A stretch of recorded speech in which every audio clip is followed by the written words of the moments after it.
New सर्वोत्तम agriculture academy में आपका स्वागत है। मैं मुलायम यादव आज बायोलॉजी का तीसरा चैप्टर लेकर आया हूं और आप लोगों से मेरा निवेदन है कि न्यू सर्वोत्तम के ऑफिशियल साइट जो यूट्यूब की ऑफिशियल साइट है उस पर जाएं और वीडियो को लाइक, शेयर और सब्सक्राइब करें। तो जो लेक्चर हम आप लोगों को पढ़ा रहे हैं, इसके पहले 2 लेक्चर हमने पढ़ाया है। एक तो जीव जगत का परिचय बताया है, दूसरा जीवों का वर्गीकरण। आज तीसरा लेक्चर है पादप जगत का वर्गीकरण। तो ये जो वर्गीकरण है टैक्सोनॉमी, वर्गीकरण से 2 से 3 क्वेश्चन यूपी कैडेट में जनरली आते हैं। इसके अलावा बीएचओ और आईसीआर में भी यहाँ से एग्ज़ाम में क्वेश्चन आते रहते हैं। तो हमारा जो तीसरा लेक्चर है पादप जगत का वर्गीकरण। कल हमने आपको पादप के बारे में बताया था। पादप जगत का वर्गीकरण।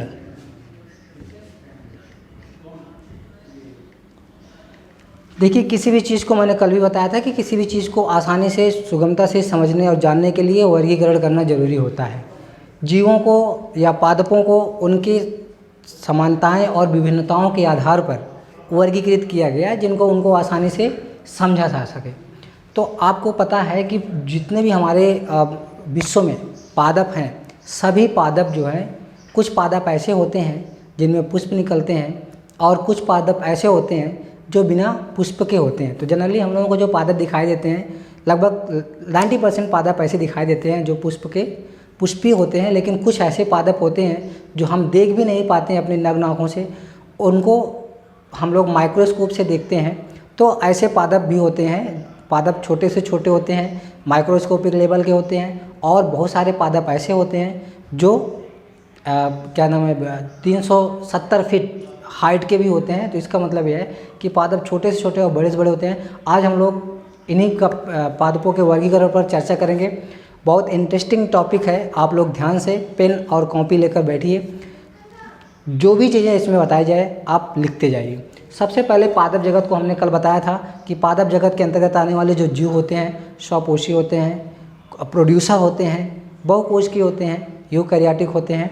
लेकिन पादपों में बैक्टीरिया को भी रखा गया है क्योंकि उसमें सेल वॉल पाया जाता है। तो इसमें हम पादप जगत का वर्गीकरण पढ़ेंगे। तो शुरुआत हम क्लासिफिकेशन ऑफ प्लांट किंगडम की हम लोग करते हैं। तो पादप जगत को सबसे पहले पुष्प की उपस्थित और पुष्प की अनुपस्थित के आधार पर 2 उपजगत में बांटा गया है। मतलब पुष्प की, आप लोग लिख लेंगे, पुष्प की उपस्थित और अनुपस्थित के आधार पर पादप जगत को 2 उपजगतों में बांटा गया है। पुष्प की उपस्थित और पुष्प की अनुपस्थित के आधार पर पादप जगत को 2 उपजगत में बांटा गया है। तो दोनों जो उपजगत हैं, एक तो हमारे इनके कितने उपजगत हैं? 2 उपजगत। ये 2 उपजगत हैं। इसमें पहला उपजगत है क्रिप्टोगैम्स।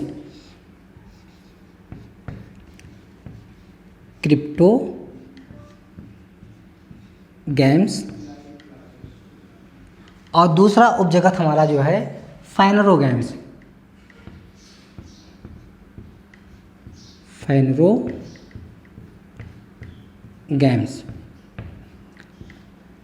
दोस्तों, जो क्रिप्टोगैम्स है, क्रिप्टोगैम्स ऐसे पादप होते हैं जिनमें पुष्प नहीं निकलता है, मीन्स ये अपुष्पीय पादप होते हैं। तो सबसे पहले इनको हम ब्रैकेट में लिखेंगे अपुष्पीय पादप, अपुष्पीय,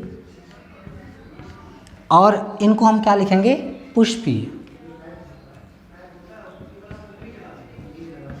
पुष्पीय। तो इस तरह से हम एक बहुत सामान्य वर्गीकरण हमने किया, बहुत आधारीय बेसिक वर्गीकरण है क्रिप्टोगैम्स और फाइनरोगैम्स। मीन्स ऐसे पादप जिनमें पुष्प नहीं निकलते हैं अपुष्पीय पादप, और जिनमें पुष्प निकलते हैं पुष्पीय पादप। अब इसके बाद जो क्रिप्टोगैम्स हैं उनके शारीरिक संरचना, जड़ तना पत्ती की उपस्थिति के आधार पर, स्थलीय होने के आधार पर, वैस्कुलर बंडल पाए जाने के आधार पर, इन सब चीज़ों को पैरामीटर मानकर जो हमारा क्रिप्टोगैम्स है इसको पुनः 3 विभागों में या संघ में डिवाइड किया गया। कितने संघों में? 3 संघों में डिवाइड किया गया है। जो ये हमारा क्रिप्टोगैम्स है। संघ को इंग्लिश में फाइलम बोला जाता है और उप जगत को सब किंगडम कहते हैं, जगत को किंगडम कहते हैं। कल मैंने आपको बताया था। क्रिप्टोगैम्स का जो पहला संघ है वो है थाइलोफाइटा। कौन सा है? थाइलोफाइटा, ठीक है, थाइलोफाइटा।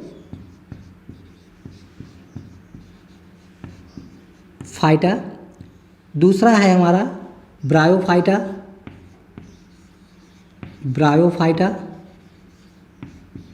और तीसरा है टेरिडोफाइटा।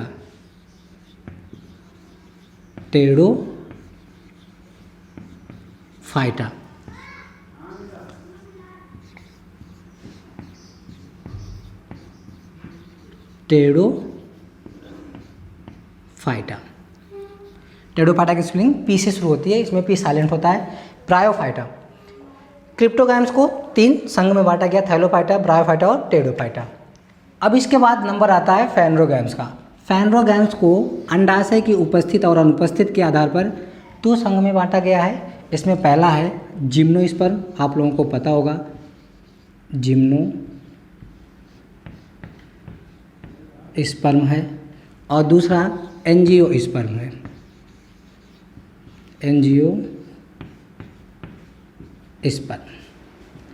जिम्नोस्पर्म्स और एंजियोस्पर्म्स।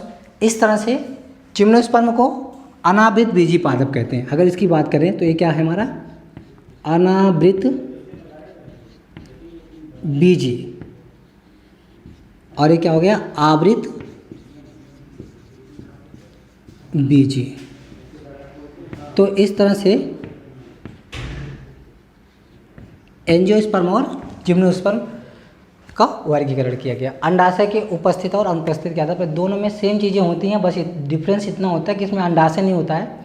जिम्नोस्पर्म में अंडाशय न होने के कारण जिम्नोस्पर्म के जो बीज होते हैं वो खुले रहते हैं, क्योंकि अंडाशय न होने के कारण फल नहीं बन पाता और फल न होने के कारण बीज खुले रहते हैं। आपको पता ना, जो बीज होते हैं वो फल के अंदर होते हैं। देन हम लोग बात करेंगे थाइलोफाइटा की। एक एक करके हम संघ की बात करेंगे, संघों का हम विस्तृत लक्षण पढ़ेंगे। और आप लोग जितना मैं पढ़ाता जाऊं, आप लोग हेडिंग डाल के पेन से और कॉपी पे तुरंत लिखते जाइए जो भी मैं बोल रहा हूं। नेक्स्ट हम लोग बात करते हैं पादप जगत के वर्गीकरण का। पहला संघ जो है, सबसे पहले तो हम लोग क्रिप्टोगैम्स लिखेंगे। क्रिप्टोगैम्स का जो पहला संघ है वो कौन सा है? थाइलोफाइटा।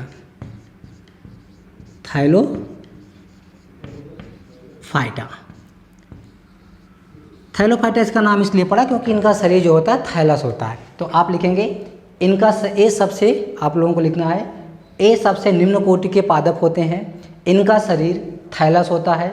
दूसरा पॉइंट लिखेंगे जड़, तना और पत्ती का अभाव होता है, मतलब जड़, तना और पत्ती में कोई अंतर नहीं होता है। तीसरा पॉइंट लिखेंगे मुख्य रूप से जलीय होते हैं। जो थाइलोफाइटा होते हैं वो मुख्य रूप से जलीय होते हैं। नेक्स्ट हम लोग अगर एग्जाम्पल की बात करें तो एग्जाम्पल में हम बात करते हैं उदाहरण में लिखेंगे जीवाणुओं को भी इसमें रखा है। कल हमने बताया था जीवाणु मोनेरा में है, जीवाणुओं को भी इसमें रखा गया क्योंकि जीवाणुओं में मोटी कोशिका भित्ति पाई जाती है। जीवाणु, शैवाल। जीवाणु के बाद हम बात करते हैं शैवाल की। जीवाणु, शैवाल, कवक और लाइकेन।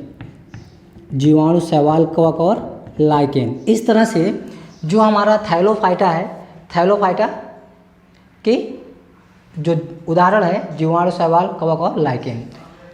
आपको याद रखना है जीवाणु एक कोश की प्रोकैरियोटिक होता है, शैवाल बहुकोश की यूकैरियोटिक होता है, कवक भी बहुकोश की यूकैरियोटिक होता है, लाइकेन्स भी बहुकोश के और यूकैरियोटिक होते हैं। बस बात है कि एक ऐसा कवक है ईस्ट जो कि एक कोश की होता है और यूकैरियोटिक होता है। लाइकेन के बारे में हम लोग बात करते हैं। आपको पता है अगर हम शैवाल और कवक को एक साथ कहीं पे उगता हुए देखते हैं तो उसको हम लोग लाइकेन बोल देते हैं। मीन्स किसका समूह? शैवालों का और कवकों का समूह। आप लोग देखे होंगे बरसात के सीजन में लकड़ियों पे कुछ सफ़ेद और कुछ हरे पतली पतली पत्तियां बन जाती हैं, वो एक्चुअली शैवाल और कवक का समूह होता है। और ये जो शैवाल और कवक का समूह होता है इसको हम क्या कहते हैं, लाइकेन कहते हैं। अब दूसरा इम्पोर्टेंट क्या है, कभी कभी शैवाल और कवक के बीच की कड़ी को लाइकेन भी बोला जाता है। दूसरा इम्पोर्टेंट यह है कि जो हमारा लाइकेन है, लाइकेन SO2 एक गैस होती है सल्फर डाइऑक्साइड, SO2 के प्रति जो है लाइकेन संवेदनशील होता है। संवेदनशील का मतलब ससेप्टिबल, उसको ये टॉलरेट नहीं कर पाता है। जिस जगह पर वातावरण में सल्फर डाइऑक्साइड की अधिकता होगी, वहाँ पे जो वातावरण में वहाँ का जो पोल्यूशन होगा, पोल्यूशन के कारण, सल्फर डाइऑक्साइड के पोल्यूशन के कारण वहाँ का जो धरातल होगा उस पर लाइकेन नहीं उग पाते हैं। नेक्स्ट बात हम लोग करते हैं थैलोफाइटा के बाद दूसरी ब्रायोफाइटा का। थैलोफाइटा के बाद दूसरा जो क्रिप्टोगैम्स का जो दूसरा जगत है कौन सा है, ब्रायोफाइटा।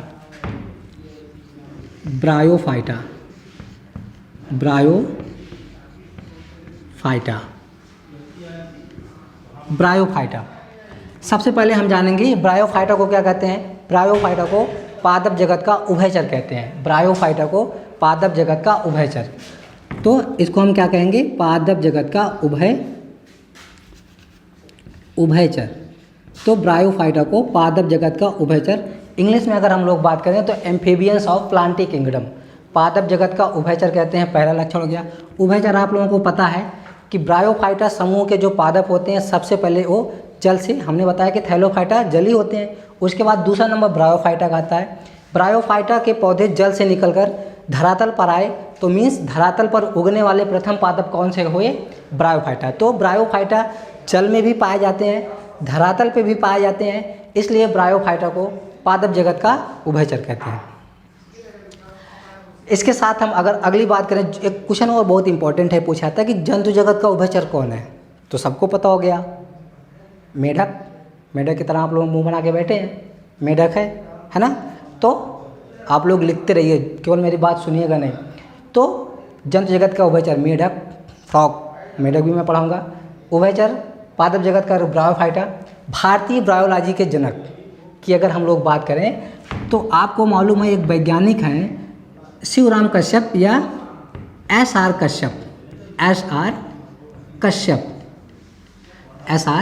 कश्यप जी को भारतीय ब्रायोलॉजी के जनक कहा जाता है।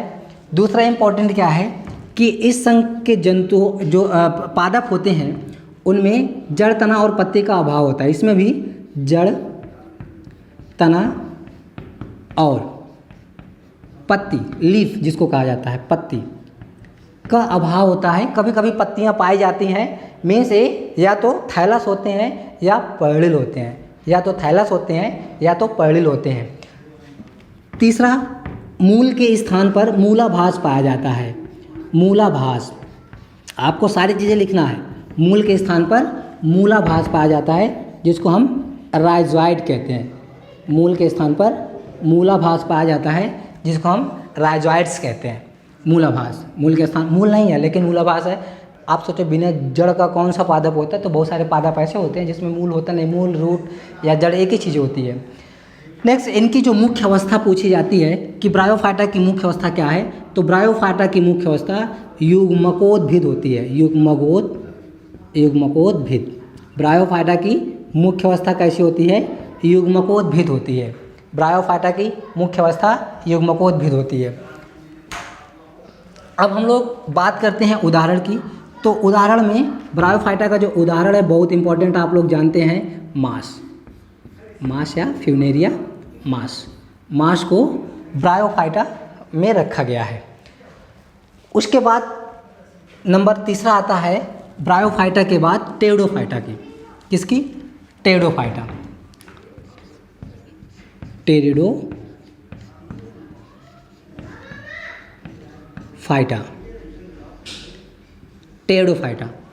टेरिडोफाइटा जो हमारे प्लांट्स होते हैं वो एक्चुअली जिस तरह से सांप नहीं चलता है ऐसे ऐसे करके, आप लोग देखेंगे टेढ़ा मेढ़ा करके सांप चलता है, उसी तरह से टेरिडोफाइटा भी चलते हैं।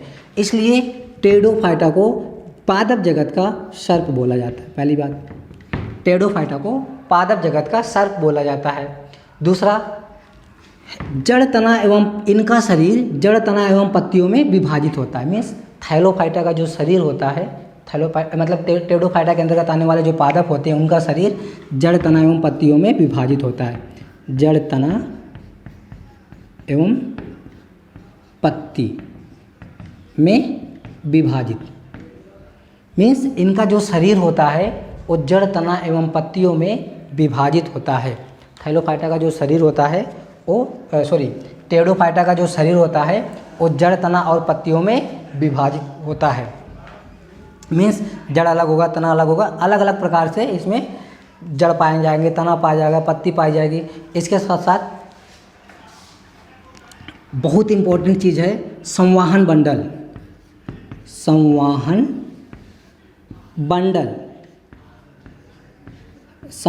बंडल की शुरुआत होती है। संवाहन बंडल की शुरुआत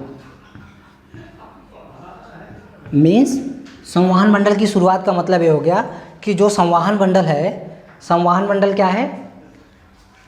संवाहन का मतलब आप लोग जानते होंगे, किसी भी पदार्थ को एक स्थान से दूसरे स्थान ट्रांसफ़र करना, स्थानांतरित करना संवाहन कहलाता है। तो संवाहन बंडल का अपना एक अहम रोल होता है पादप के अंदर।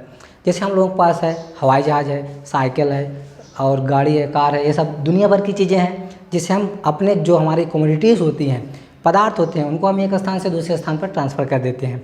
या भगवान ने हाथ दिया हुआ है, पानी हमको पीना है तो उठा के पी लिए। जैसे चाय पीना, अभी चाय आ गई है, जो चाय पीना है चाय भी हम उठा के पी लिए। तो हम लोग के पास ऐसी व्यवस्था है, लेकिन पौधों के पास ऐसा कुछ सिस्टम नहीं है जिससे वो इन सब चीज़ों को ट्रांसफ़र करें। लेकिन पौधों के पास एक संवाहन तंत्र पाया जाता है जिसको संवाहन बंडल कहते हैं। इस संवाहन तंत्र के जो संवाहन तंत्र होता है, इसके द्वारा पौधे अपना भोजन और जल संवाहन करते हैं। तो संवाहन बंडल हम आपको पढ़ाएंगे, जब टिश्यू सिस्टम पढ़ाएंगे उस समय संवाहन बंडल की हम बात करेंगे। लेकिन अभी अगर हम लोग देखें कि संवाहन बंडल की शुरुआत कहाँ से होती है, ये बहुत इंपॉर्टेंट है। जैसे हम घर बनवाते हैं तो टंकी रखते हैं और पाइप के माध्यम से पानी का सप्लाई करते हैं। ऐसे ही पादपों में 370 फीट ऊंचे पादप होते हैं, उनमें पानी किसके द्वारा जाता है? इन्हीं संवाहन बंडल के माध्यम से जाता है। तो संवाहन बंडल जो होते हैं, संवाहन बंडल दो प्रकार के होते हैं। एक तो आप लोगों को नाम पता होगा, संवाहन बंडल वैसे 3 प्रकार के होते हैं, लेकिन हम यहाँ पे दो की ही बात करेंगे अभी। संवाहन बंडल एक तो जाइलम और दूसरा फ्लोएम। जाइलम और फ्लोएम, ये 2 संवाहन मंडल हैं। आप बहुत इंपॉर्टेंट है, कई बार बहुत कंपटीशन में भी पूछा जाता है। जाइलम को जल संवाहन बंडल कहा जाता है, जल का ही संवाहन करता है। इसी तरह से फ्लोएम को खाद्य संवाहन बंडल बोला जाता है कि खाद्य संवाहन मंडल कौन है, तो फ्लोएम है। और जल संवाहन मंडल कौन सा है या जल संवाहन ऊतक कौन सा है? जाइलम है। जाइलम को हिंदी में दारू कहते हैं। और फ्लोएम को पोषवाह कहा जाता है। पोष का मतलब पोषक, वाह का मतलब वाहन करने वाला। खाद्य क्या है? पोषक पदार्थ है। तो हिंदी में अगर हम लोग बात करें तो ये पोषवाह ऊतक या जाइलम को दारू ऊतक कहते हैं। दारू आप लोग जानते होंगे, दारू नहीं, दारू की बात यहाँ पे चल रही है। तो संवाहन मंडल की शुरुआत कहाँ से होती है? टेरिडोफाइटा से होती है। नेक्स्ट हम लोग बात करते हैं संवाहन मंडल जो टेरिडोफाइटा है, इसकी मुख्य अवस्था क्या है? टेरिडोफाइटा की जो मुख्य अवस्था है वो है बीजाणुद्भिद। टेरिडोफाइटा की मुख्य अवस्था क्या है भैया? बीजाणुद्भिद। टेरिडोफाइटा की जो मुख्य अवस्था क्या है? बीजाणुद्भिद है। इसको इंग्लिश में स्पोरोफाइटिक कहते हैं।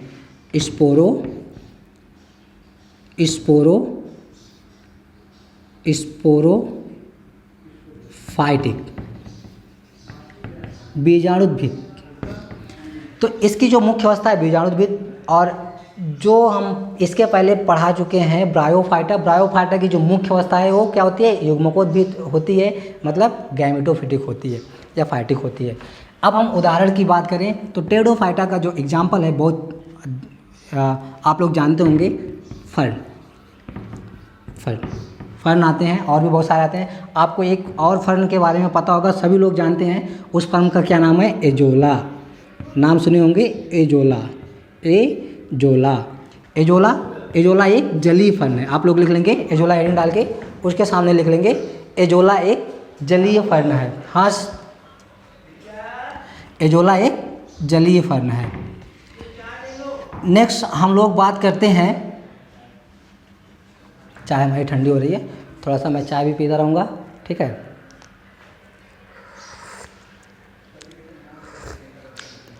हाँ, ओके, टेरिडोफाइटा यहाँ पे समाप्त हुआ। इसके बाद बात आती है पुष्पीय पादपों की। आपसे एक क्वेश्चन पूछा जाएगा, संवहन मंडल रहित, क्वेश्चन क्या पूछा जाएगा, संवहन, क्वेश्चन लिख लीजिए सभी लोग, संवहन मंडल सहित लेकिन पुष्प रहित।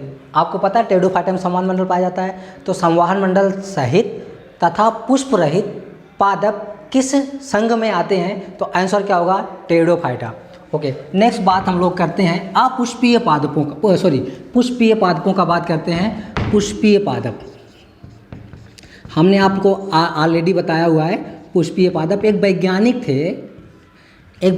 थे कैरोलस लिनियस, जिनको फादर ऑफ टैक्सोनॉमी बोला जाता है, father of taxonomy Carolus Linnaeus. तो लिनियस ने सबसे पहले पुष्पीय पादपों के लिए फेनरोगैम्स का प्रयोग किया। फेनरोगैम्स तो मीन्स फेनरोगैम्स उपजगत है किसका, पुष्पीय पादपों का। तो हमने बताया था कि जो फेनरोगैम्स होते हैं, फेनरोगैम्स को अंडाशय की उपस्थित और अनुपस्थित के आधार पर दो संघों में विभाजित किया गया है। इसमें जो पहला संघ है वो है हमारा जिम्नोस्पर्म, नाम सुने होंगे आप लोग, जिम्नोस्पर्म, और दूसरा जो है वो है एंजियोस्पर्म।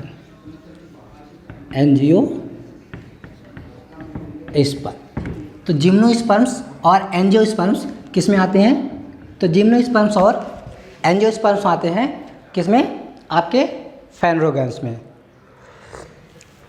अच्छा, नेक्स्ट हम लोग बात करते हैं, इसको जिम्नोस्पर्म को हम लोग अनावृत बीजी पादप कहते हैं, आप लोगों को पता होगा, अनावृत बीजी। देखिए बायोलॉजी एक ऐसा शब्द है जिसमें समझना कम रटना ज़्यादा है। आप लोग जो मैं लिखवा रहा हूँ नोट्स बना लीजिएगा, और सारे क्वेश्चन जो आपको समस्या है, आप लोगों के पास मेरा नंबर होगा या कोचिंग पे नंबर लिखा हुआ है, आप लोग उस पर आप डिस्कशन कर सकते हैं। कहीं पे कोई गलती हो जाए, इंसान से गलतियां होती हैं, कोई गलती हो जाए तो आप हमें कमेंट करके बता भी सकते हैं, उसको सुधरवाएंगे। अपनी गलती क्योंकि स्वयं नहीं दिखाई देती है। अनावृत बीजी पादप और आवृत बीजी पादप। आवृत बीजी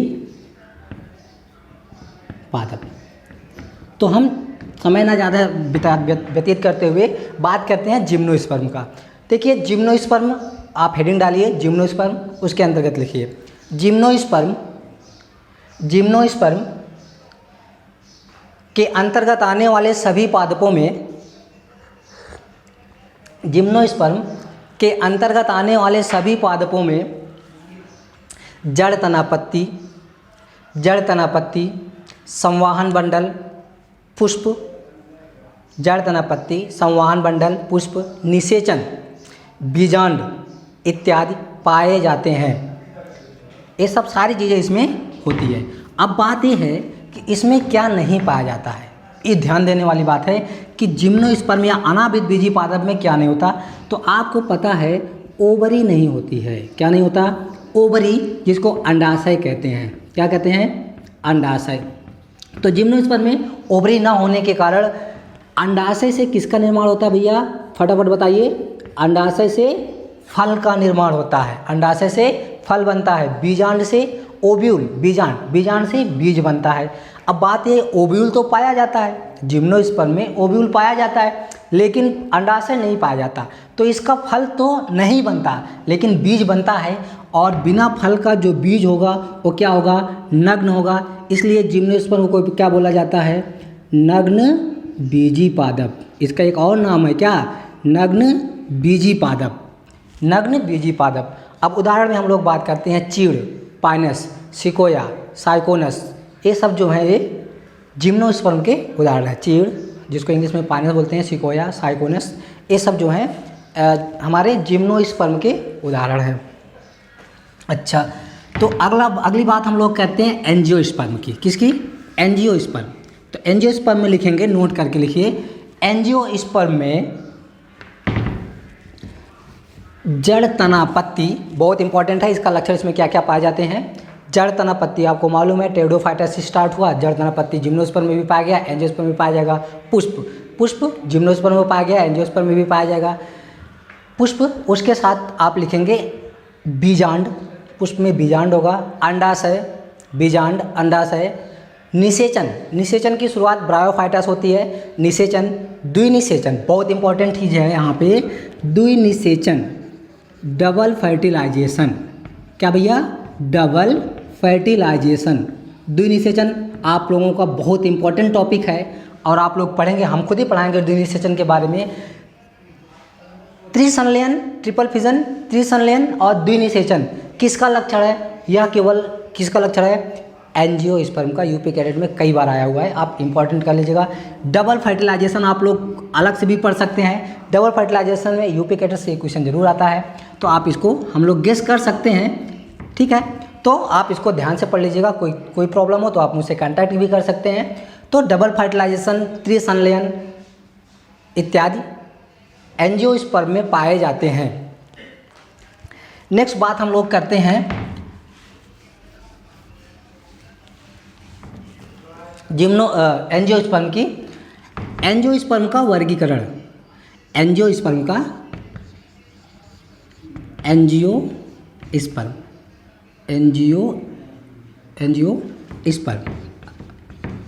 तो एंजियोस्पर्म बीज होते हैं एक तरह के।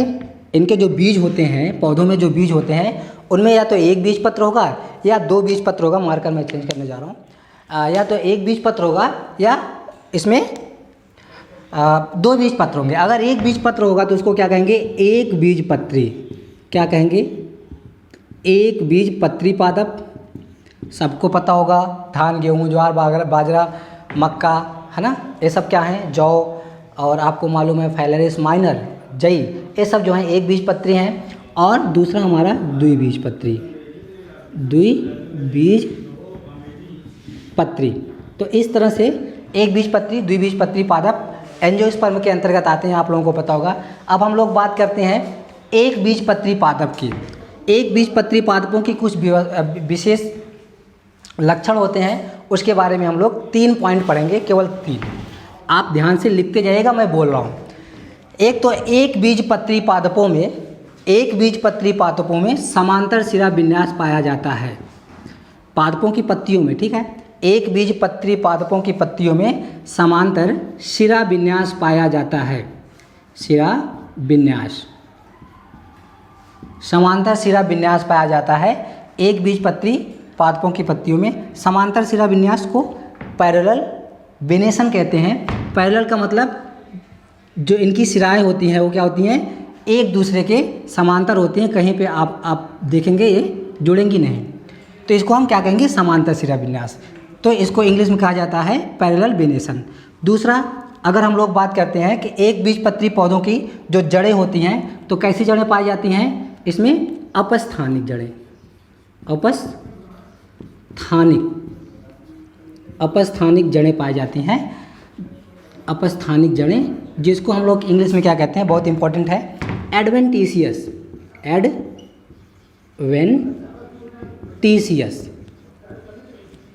एडवेंटिशियस रूट्स बोला जाता है अपस्थानिक, या इसको कभी कभी फाइब्रस रूट बोलते हैं। फाइब्रस रूट्स इसलिए बोलते हैं, जिसको हम लोग झगड़ा जड़ें कहते हैं। ये फाइबर के नुमा होती हैं, इसलिए इसको फाइब्रस रूट्स भी बोला जाता है। उसके बाद जो तीसरा और बहुत इंपॉर्टेंट लक्षण है इसका, तीसरा और इम्पॉर्टेंट लक्षण जो एक बीजपत्री पादपों का है, वो आप लोग अगर इस लक्षण को पढ़ लेंगे तो आपको एक कन्फ्यूजन दूर हो जाएगा जर्मिनेशन में का। तो जो एक बीजपत्री पादप होते हैं, इनमें जर्मिनेशन कैसा होता है? आप लोग जानते हैं जर्मिनेशन मुख्य रूप से 2 ही प्रकार का होता है। एक जरायुज भी होता है, 3 प्रकार का होता है, लेकिन मुख्य रूप से 2 ही प्रकार के होते हैं। या तो हाइपोजियल होगा या इपिजियल होगा, अधोभूमिक अंकुरण या उपरभूमिक। तो एक बीजपत्री जो पादप होते हैं, एक बीजपत्री पादपों में जितने भी एक बीजपत्री पादप होंगे, सभी में अधोभूमिक अंकुरण पाया जाएगा। अधोभूमिक कैसा अंकुरण पाया जाएगा? अधोभूमिक। अधोभूमिक अंकुरण पाया जाता है। अधोभूमिक अंकुरण को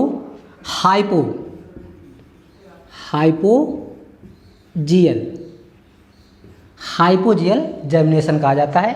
मीन्स कोई भी एक बीजपत्री पादप हो, हमने आपको अभी उदाहरण बताया था ज्वार बाजरा, है ना, उसके बाद जौ, है ना, जई, ये सब क्या होते हैं, मक्का, एक बीजपत्री होते हैं। तो सभी में कैसा अंकुरण पाया जाएगा, अधोभूमिक। तो आपको याद ही नहीं करना पड़ेगा, आप बस इतना जान जाइए कि पौधा कैसा है, एक बीजपत्री है कि द्विबीजपत्री। अगर एक बीजपत्री है तो इसमें कौन सा अंकुरण होगा, अधोभूमिक।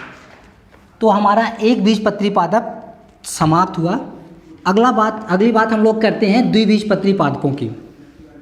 द्विबीजपत्री ऐसे पादप जिनके एक ही बीज में, ऐसे पादप आप लोग डिफिनीशन भी लिखते जाएंगे, ऐसे पादप जिनके एक ही बीज में दो बीजपत्र पाए जाते हैं उनको द्विबीजपत्री या इंग्लिश में डाइकॉट कहते हैं। इंग्लिश में क्या कहते हैं भैया, डाइकॉट। और एक बीजपत्री को मोनोकॉट कहा जाता है। अब इसका अगर हम लोग लक्षण की बात करें द्विबीजपत्री का, तो एक बीजपत्री में समांतर शिरा विन्यास पाया जाता था, द्विबीजपत्री में क्या हो गया, जालिकावत शिरा विन्यास, जालिकावत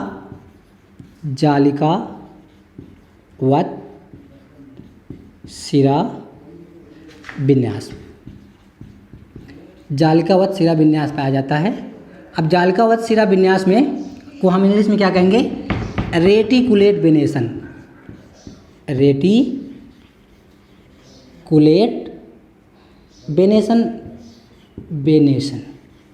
वेनेशन को शिरा विन्यास कहा जाता है, रेटिकुलेट वेनेशन।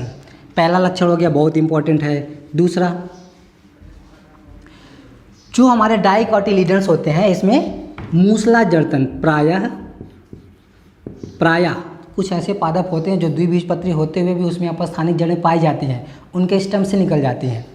तो प्रायः मतलब लगभग 95% कंडीशन क्या होगा डाइकॉट में, प्रायः जो रूट सिस्टम होगा तो टैप रूट सिस्टम या प्रायः मूसला जड़ तंत्र पाया जाता है, मतलब टैप रूट सिस्टम।